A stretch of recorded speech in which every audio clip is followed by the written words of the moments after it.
we need to understand each and every word very, very deeply. Ashtavakraji says that you aren't earth, water, fire, wind or space.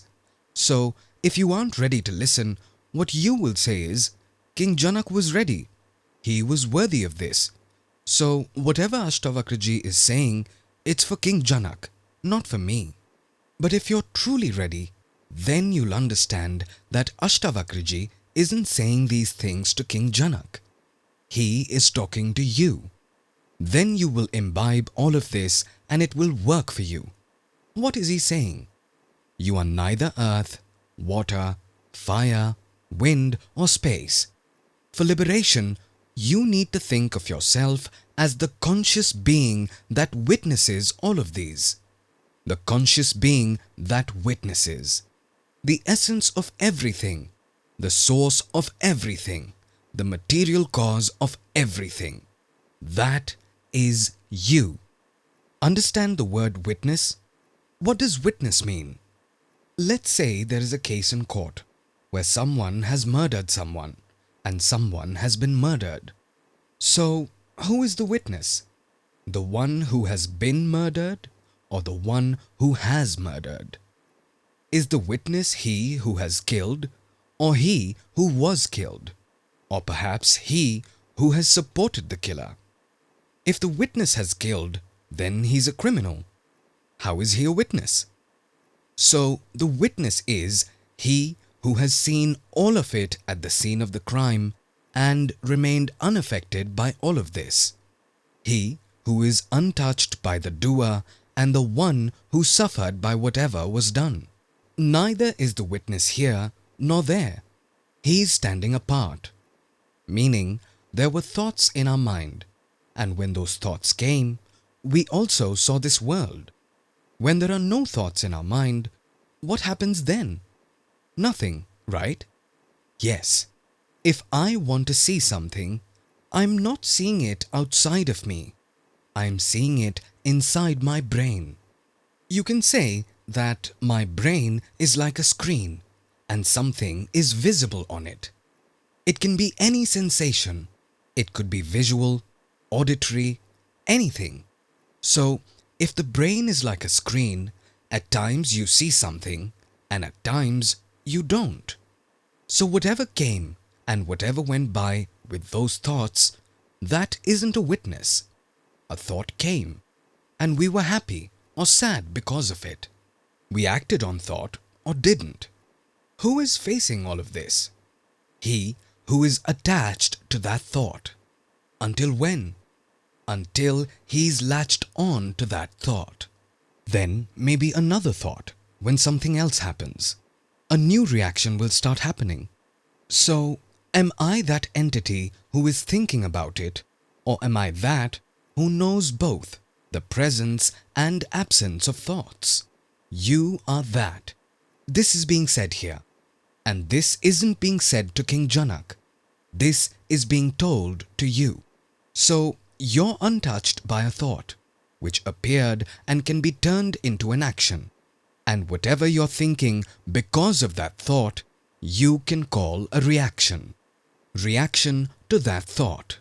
This is a process of action and reaction. So, who is the witness? The one who is detached from this action and reaction. He doesn't have to be. He is detached. Just look at it step by step. Something happened in front of you. Something which is already fed into your body and mind that this shouldn't happen. There is a close relative of yours who dies. Now, because of that, there are sensations in the entire body. There are tears rolling down your cheeks. You're screaming and shouting in pain. You're feeling miserable. Whatever this is which is happening, the one who is aware of all of this, he is the witness. He is untouched by all of this. That witness is you. So, what's the problem? Is it that there are some emotions in your mind? No, the problem isn't even this. Because if you love someone, you will get attached to them. be it your parents, kids, husband or wife, anyone. The problem isn't this. The problem is that you are telling yourself that I am the one who is attached to that thought. That is me. That's the problem. In reality, I'm not attached at all. Neither am I attached to the action nor the reaction. I'm just an ever-present witness. The proof of this is that even if you're in the worst of situations in your life, you can come out of it immediately. If that situation would have happened to you, then who would come out? So that which is there in all the three states, when you were sleeping, when you were dreaming, and also right now when you are awake, is the conscious witness. When action happens, even then he sees and knows. When there's no action, then where's the question of a reaction? When there's no sensation, no thought, then how will there be a reaction? To be sad, you need to think of something, isn't it? Be sad without knowing about something. Can you? Try to be sad about such a person whom you don't even know. Can you? One who you can't even picture. What happens next?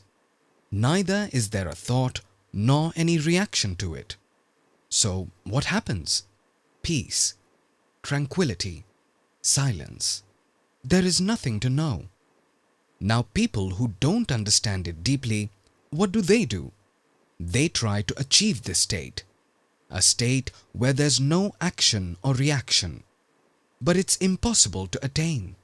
Until there's body and mind, there will be action and reaction. There will be thoughts and consequent reactions. But true knowledge is, whatever happens, it doesn't actually affect me. That is liberation. Otherwise, you are always trying to become that which is impossible to become. That is someone who faces a problem but doesn't get affected by it. It's not possible. The essence of self-knowledge is that there will be problems and you'll be sad too. What is sadness? A sensation which you don't like. For example, if a hot object touches your body, your skin will burn. Similarly, if something bad happens to you, you will be sad. When does action-reaction happen? You saw something. A thought popped up. Now you linked it to your memory. Even saying that you linked it is wrong, because you're a witness. You don't link. You don't do anything. It happens on its own. It connects automatically. The moment you saw me, my name popped up in your head. You didn't have to do anything. It just happened. The moment my name came to you, you closed your eyes and my image popped up in your mind. You're not forcing it. It's happening on its own. Thoughts are forming on their own. But you're a witness. You aren't doing anything. All of this is happening on its own accord. Now ASHTAVAKRA ji says, if you separate your body and calmly be present in your unbound conscious self, then you'll be immediately happy, peaceful and unshackled. ASHTAVAKRA ji is telling this to you, not to King Janak. Separate your body. Not meaning separate it by killing it, but at the level of your understanding. What you strongly believe is that I am this body. For a while, leave that thought and just be. Be what you actually are. If you are that, then immediately you'll be happy, peaceful and unshackled. It's a big statement, because he's not saying that you have to do this or that. Then you'll be happy and peaceful. Right now, meaning what I actually am needs to be at the right place. Our I is at the wrong place. This is what keeps the thoughts alive. If you're indifferent, what is happening? Let it happen. How long will it happen? It'll stop happening. If two kids are fighting with each other and you take one side, the fight will escalate. They'll fight even more. Be indifferent. They'll become friends. Be calm. be silent. But what does silent or shant mean? Sha comes from saha. Saha means to be one with. Ant means the end. So, to be silent means to be one with the end. This is the ultimate goal of life. As ironic as it may sound, if you're one with death, you're alive. Otherwise, you're dead. This, what people call life, is actually death. Whatever impressions and memories are present in our mind, you think according to these.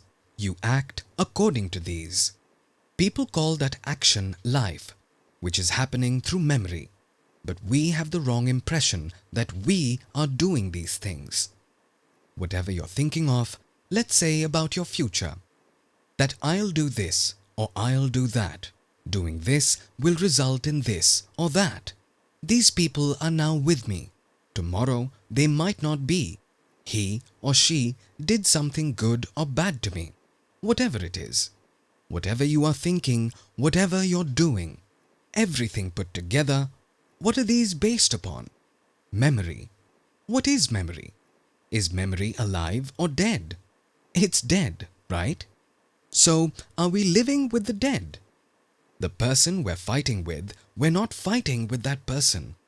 We're fighting with the thoughts or beliefs we have about him or her. We have a problem with that. No one is looking at the person. What is, no one is interested in. Either we want to change it or we want to own it based upon our past conditioning. We are identified with the past. We are living in the past. Our future is based upon the past. We are looking at the present with the eyes of the past. And the past is dead. So we are living with the dead. We are dead. We think that we're alive. But how does it matter? Even a robot can think that. A robot acts. A robot speaks. A robot can do everything which a person can. What can't a robot do? A robot can record and act on the basis of that recording, but it can't feel. A voice can be fed into it, based on which it can speak at the press of a button. If there are some triggers, then it can react based upon these triggers. But it can't listen. Where there's a sensation in our brain, we feel it. But if we don't feel, let's say something happened and we reacted immediately, then what's the difference between us and the robot? Something happened, a reaction occurred.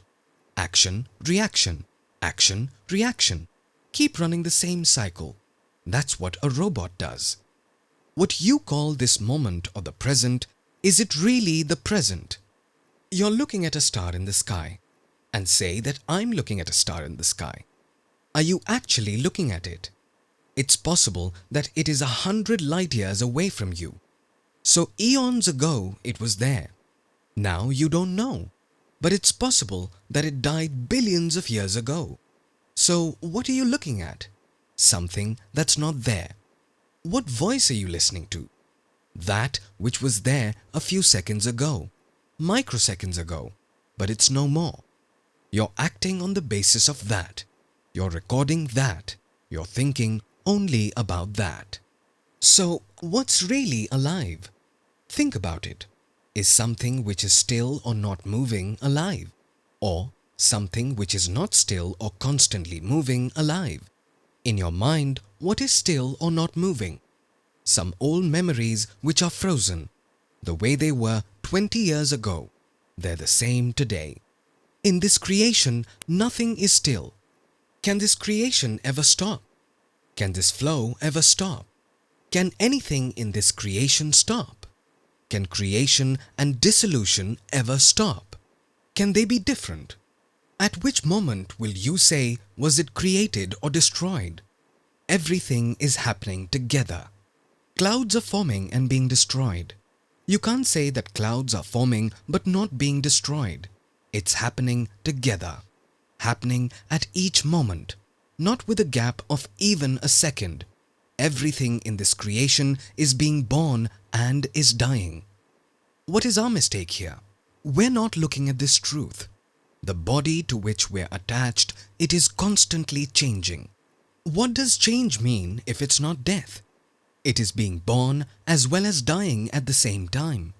But we're not looking at this truth because we are identified with the body. That's why we're entangled in our thoughts. If we muster up the courage and see this truth that life and death aren't different but one, then you can live. Otherwise, you live in fear. Life and death can't be different from one another. There is no way to separate them. Where there's life, death is there too. At the time there's life, there's death too. If you look closely, you'll be able to see it. From far, you'll find something still. When you go near, nothing is still. Everything is moving. So what does shant or silent mean? To be one with the end. Because the end is not just the end, but also the beginning. Can they be different from one another? There's a movie playing on a screen. When that movie finishes, then what is the end of the movie? You can only see the screen. Wasn't that same screen present before the movie started? Was the screen present when the movie was on? Isn't that screen the end of that movie? It doesn't matter how long the movie is. 3 hours, 300 years, 3,000 years, or 3 billion years. If the end of the movie is not that screen, then what is? So, if we're one with the screen, then we're effortlessly peaceful. Because the screen by its very nature is peaceful. Now there's only one way to be one with the screen, and that is to be the screen. To be who you actually are. Only then you're one with death even while you're alive. And he who's one with death is alive. He who can watch this game of life and death without fear, only he can live this life. Only he can see the truth of life and be happy. Everyone else is frightened. The other side of life is death. People will be frightened of it. But it's just a game for him. He's born. He dies. Look closely what happens. When was the form created or destroyed? The moment you saw a form in a river, at that point it's already gone. You can't see something alive. You can be alive. We are alive. You can see that. When you're watching the dead, then what's there to fear? Whatever you're seeing or thinking, all of that is dead. What is the point of fearing it? Why be sad because of it? Who is alive? The one who sees. But whatever he sees, be it with his eyes, his ears, or whatever he thinks, he can't ever see something alive. That's what this creation is. To see, there has to be a distance, some space. Whatever you're looking at, that information has to travel through the medium which requires time. So, by the time you see it, it'll be dead. Even if you see it with a microscope, be as near as you can. But that space still exists, isn't it? So, he who's alive can see this game. The game of life and death. Whether you've understood this or not, it doesn't matter.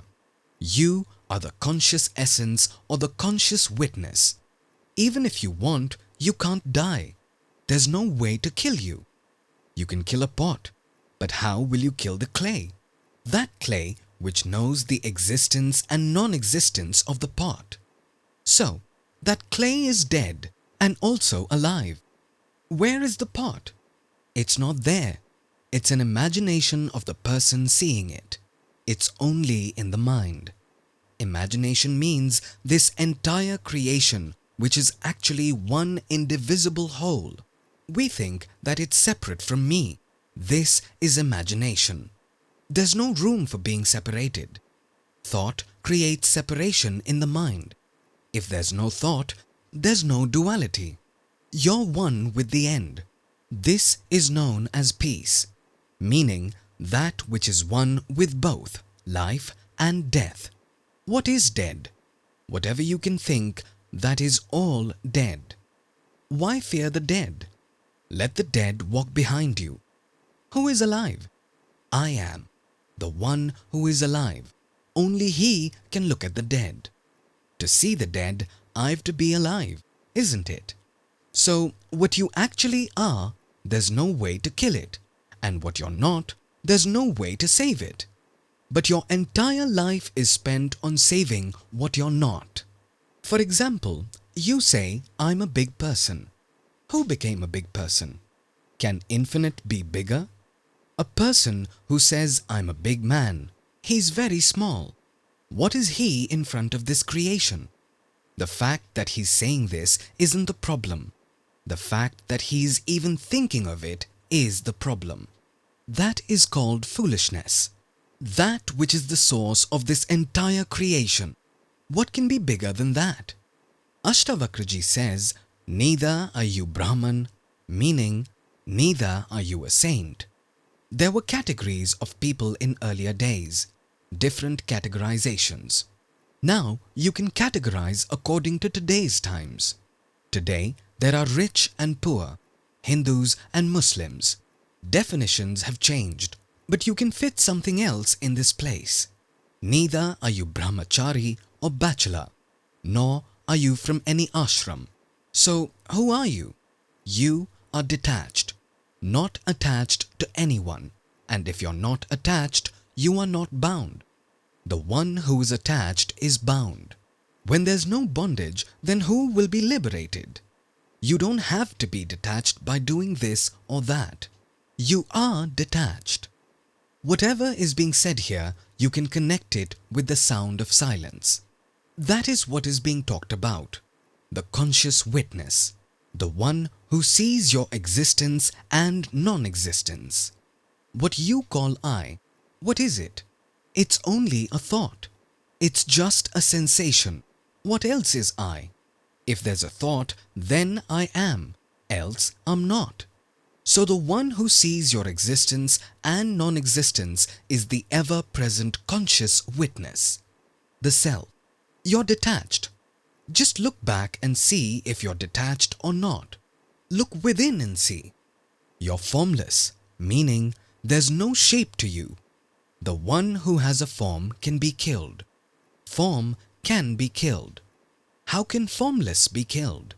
There's no way to save a form and there's no way to kill the formless. ASHTAVAKRA ji says, you're the world's witness. It means that you're the only conscious witness to this world.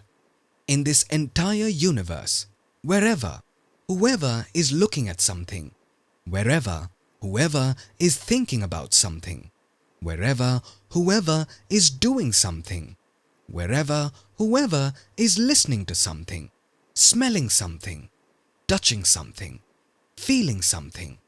It's all happening because of the conscious witness. And who's that witness?